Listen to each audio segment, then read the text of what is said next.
can't believe this. I can't tell you anything. Every time I tell you something, everybody else knows about it. No, mad.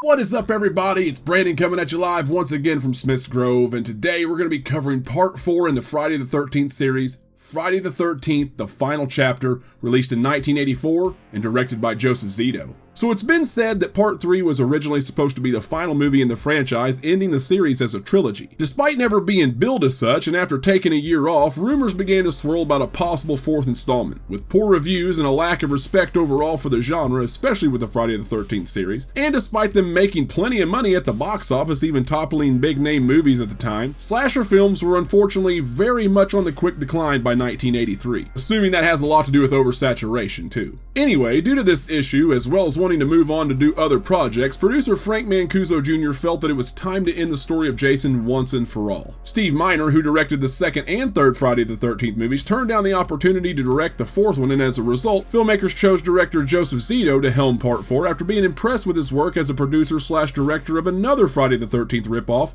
1981's The Prowler. With a story and early draft of the script written by Bruce Ademi Seikow ready to go, filmmakers were determined to make Friday the 13th Part 4 the best one yet. For the screenplay, the final credit goes to Barney Cohen after he was enlisted by Zito to help bring about the end of Jason. Although the basic formula of sex, violence, and nudity was still very much present for Part 4, Zito and Cohen wanted to change things up a bit. Instead of hiring teens based on looks and not acting ability, they actually hired actors that were kind of both. And instead of writing terrible nothing characters, their goal was to create likable characters that resonated with the audience so that you would feel sorry for them and their impending doom. The final and perhaps biggest change was the final lead character was now split between two people instead of just one, and even crazier, the second person was a child. And this predates Halloween 4 by 4 years, mind you. On this list of likable young cast members, we have Alan Hayes as Paul, Barbara Howard as Sarah, Peter Barton as Doug, Judy Aronson as Samantha, Lawrence Monason as Ted, E. Eric Anderson as Rob, a young Crispin Glover as Jimmy, and Camilla and Carrie Moore as the famous Doublemint twins, Tina and Terry. For the main protagonists of the film, we're introduced to the Jarvis family. Aside from Mrs. Jarvis, who's played by Joan Freeman, our final leads go to Corey Feldman as Tommy and Kimberly Beck as Sister Trish. The role of Jason this time around goes to legendary stuntman and actor Ted White, who by this time already had an accomplished career, even stunt doubling for John Wayne at one point. White sadly passed away in 2022 at the age of 96. Rest in peace. In poetic fashion, makeup and special effect artist Tom Savini is back for part 4 after being invited by Zito to return to help kill off what he helped create in the original. It's also worth noting that Tommy's character being interested in makeup effects in this movie has served as a nod to Savini. Filming of the movie took place from October of 83 to January of 84 in Topanga Canyon and Newhall, California. Another fun fact, the film was originally set to be released in October of 1984 before Mancuso Sr. pushed the release to April 13th, leaving only a mere 6 weeks to complete post-production. Friday the 13th, the final chapter, opened in theaters on Friday, April 13th, 1984, and on a budget of $2.2 million,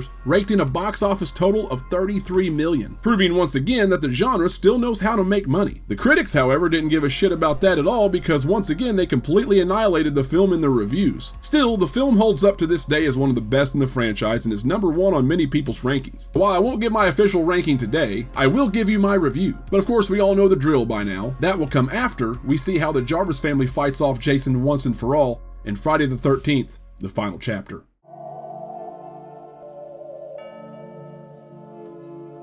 The movie begins in a similar fashion to the last couple of sequels, with a lengthy flashback sequence showing the events of the first 3 films, which really ties all of this together in a nice bow to set up this final chapter. We get an explosive title card with the classic Harry Manfredini score, but unfortunately the credits are still as boring as ever. What's not boring though is this high-profile opening. We got cops, paramedics, and even a helicopter complete with spotlight to really make this thing feel like it's a bigger budget deal. And what we're seeing here is the aftermath of the Part 3 massacre as they clean up the bodies of the victims and even Jason, who's still laying there in the barn with the axe in his head. So yeah, this picks up right after part 3. They take the body to the hospital morgue where we meet coroner Axel Burns and nurse Robbie Morgan. Axel manages to talk nurse Robbie into meeting him in the morgue for some late night sexcapades and aerobics porn? It doesn't really matter because it's interrupted by a falling Jason arm which freaks both of them the f*** out. Holy Jesus goddamn jumping Christmas shit! That's pretty good, Axel, but you're no Clark Griswold. Hallelujah!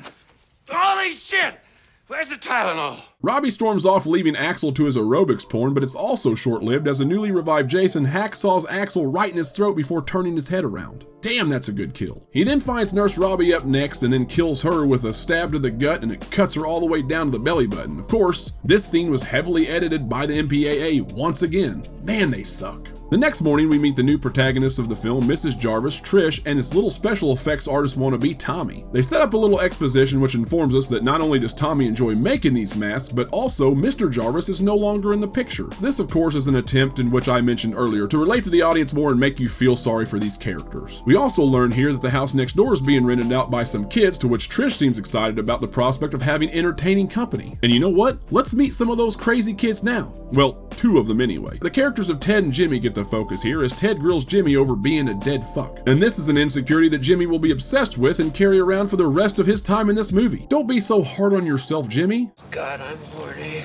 Well, Jimmy, you're not alone. Everyone is horny in these movies. I'm pretty sure if this hitchhiker didn't get killed eating this banana, we'd find out that she was too. Look how she gripped that thing. Oh, I'm getting ahead of myself. The kids did have an interaction with this hitchhiker right before. I also wanted to make note of this though, because while they were stopped on the side of the road, they noticed the gravesite of Mrs. Voorhees. And this actually marks the first time in the series where we learn Mrs. Voorhees' first name was in fact Pamela. The kids finally make it to their destination, and I have to say I really like the setup here. The two houses next door to one another has always been one of my favorite settings in the Friday movies. Trish, Tommy, and the family dog Gordon greet the kids as Mrs. Jarvis suspiciously watches on from the window. Upstairs, we get a little character development between the characters of Sam and Sarah. We establish that Sam has quite the reputation when it comes to the horizontal activities, and Sarah, well, Sarah doesn't. In horror movie trope sense, Sarah could almost pass for the final girl if Trish didn't have that shit locked down already. That's how innocent she seems. The next day, while out on a walk, the crew runs into the Doublemint twins, Tina and Terry. And twins. And wouldn't you know it, they're heading to the same place. Well, isn't that just swell?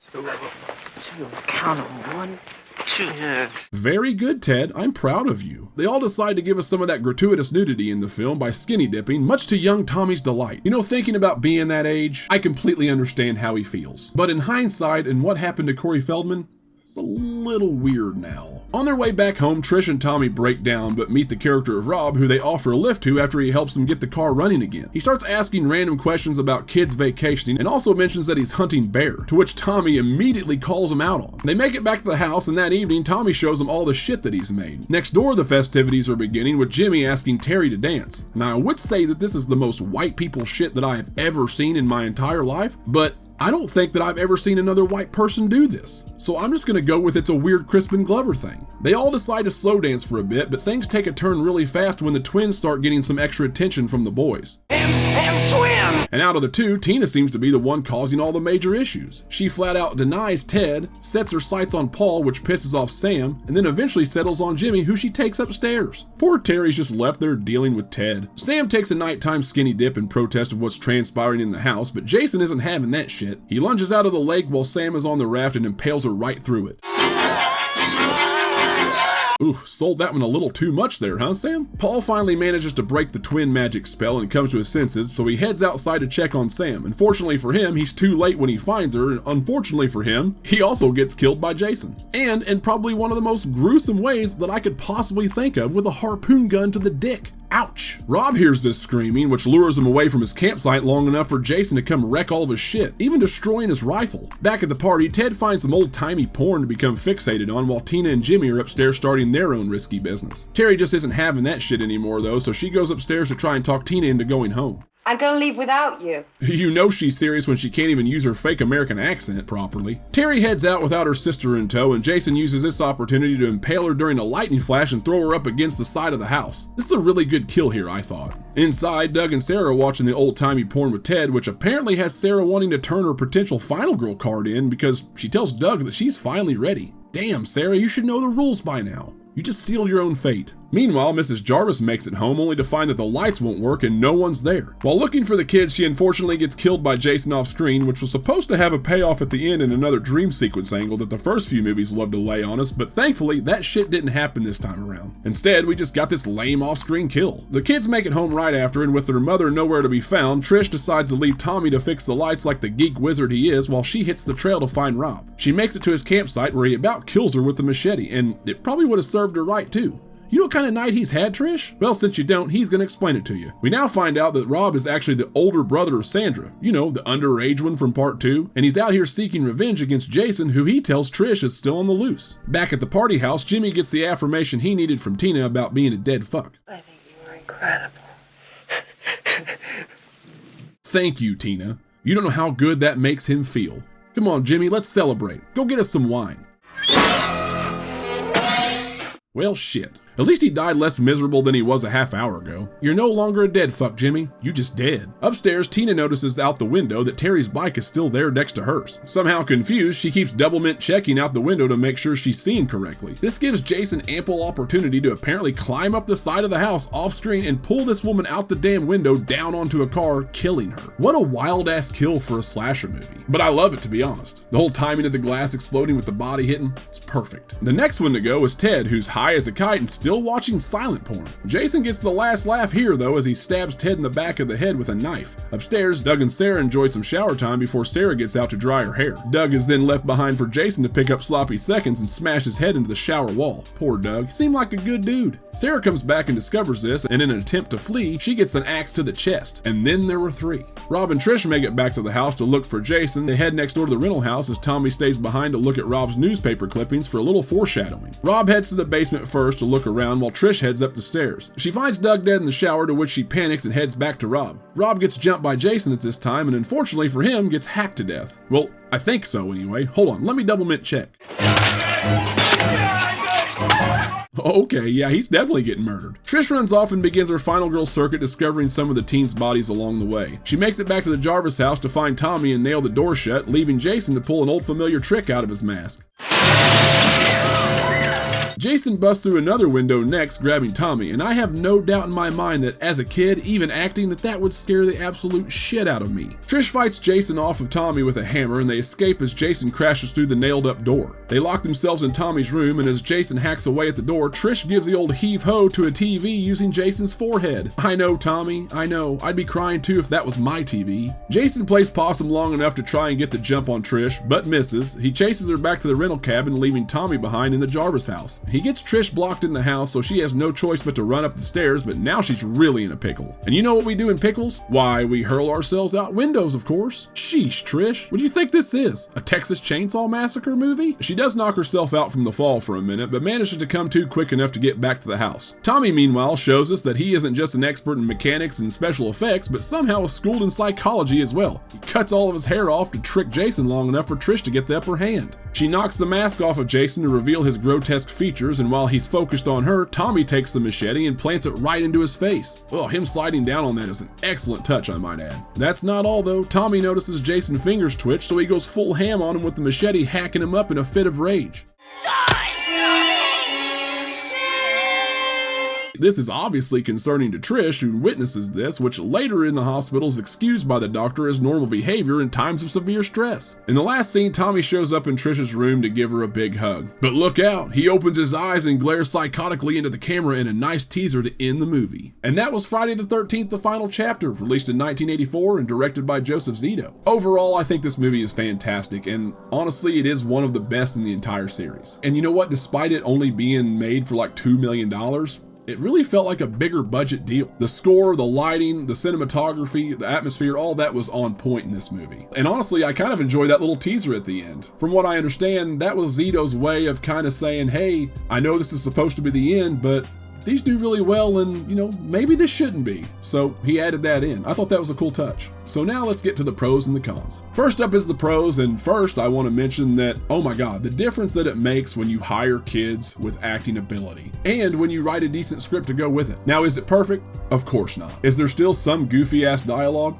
Absolutely. But all in all, it felt real, it felt relatable. I think they got it down. And with the exception of Paul, who I thought was kind of forgettable, except for his death, obviously, I thought most of the characters were cool. I liked most of them. I already mentioned the score, I already mentioned the lighting and the cinematography. Obviously, they got that down way better than part 3, but you know, that's to be expected because it's a couple years later for one, and two, you didn't have to worry about the 3D technology, the 3D equipment, so you can do a lot darker shots this way. Another pro, the kills. The kills were amazing too. I loved most of the kills. The Doug kill was gnarly. Both of the twins kills I thought were pretty cool. Axel had an awesome kill at the beginning. The harpoon, man, holy cow. The harpoon gun kill was insane. And Sam's was a good kill, even though it was a little bit overacted. It's memorable though. And of course you can't forget about Crispin Glover's kill, you know, the corkscrew. Hey, you see my corkscrew? And then axe to the face.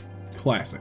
Ted White's an amazing Jason, one of my favorites in the franchise, and Part 4 Jason is one of my favorite Jasons in the franchise as well. Lastly, for the pros, I'll give credit to the shared leads. I've never really put Trish towards the top of any ranking list, but I also decided that I'm going to come at this with a fresh set of eyes for this review. I'm going to watch it again. I also promised Knight over at the Night Watch Zone that I would give her a chance because he thinks she's severely underrated. He loves her. I'm going to go ahead and tell you right now that I do too. I was wrong about it. She's great, 100%. I have this newfound respect for her. I mean, for one, just being a big sister, having that dynamic with Tommy and her mom, great character development, something that other leads didn't necessarily have. It provides some substance to that character, but also she held her own against Jason. She was brave. She kicked some ass. I gotta hand it to her. And you know, as far as Feldman goes, Feldman's Feldman. You know, he's great. There's a reason why he became a megastar in the 80s. He's Feldman.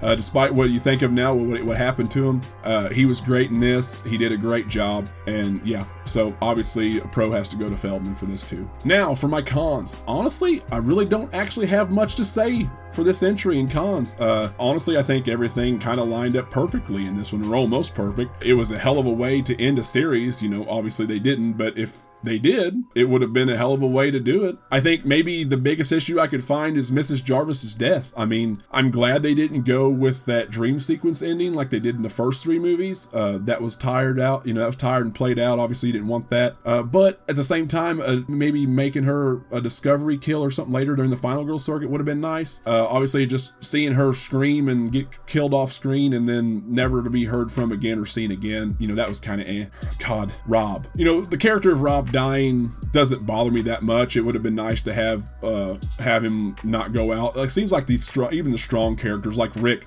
they always go out in such bitch ways. And his was fine for the most part, but you know, it's killing me, he's killing me, that super cheesy. I still make fun of that to this day with Andrew and my buddies. It's just so corny. It's so dumb. I think I understand why they chose that. Obviously, they probably wanted to make it terrifying. They thought, oh, it's terrifying that he realizes he's getting killed. And I get what they were saying, but I think it sounds better on paper than it came out on screen. For that, I'm giving Friday the 13th, the final chapter, a 4 out of 5. I do want to make one more point though. We all know the controversy of Halloween Ends. I've talked about it ad nauseum. And the character of Corey Cunningham, obviously. He's fighting off Myers. He wrestles Myers. Now, I'm not going to go into all of that again. Now, I did that in my Halloween Ends review. You guys can go watch that if you want to see that and my thoughts on that. I want to kind of address the people who defend Corey. I mean, there's a lot of people who tore into Corey about wrestling Myers, obviously, and overcoming Myers in that fight. And people who defend Corey usually like to attack the people like me who trash Corey and saying, well, you have a problem with this, but you don't have a problem with Tommy Jarvis beating Jason. I'm here to tell you right now, especially after watching this again, that the two things are not the same at all. So you have to quit using that excuse, because like he literally just pulled some psychology and shaved his head. He distracted him long enough for Trish to get the upper hand, and then when she had him distracted after she knocked the mask off, he whacked him in the head with a machete and he just fell on it. And you know, he hacked him up afterwards. He was already down.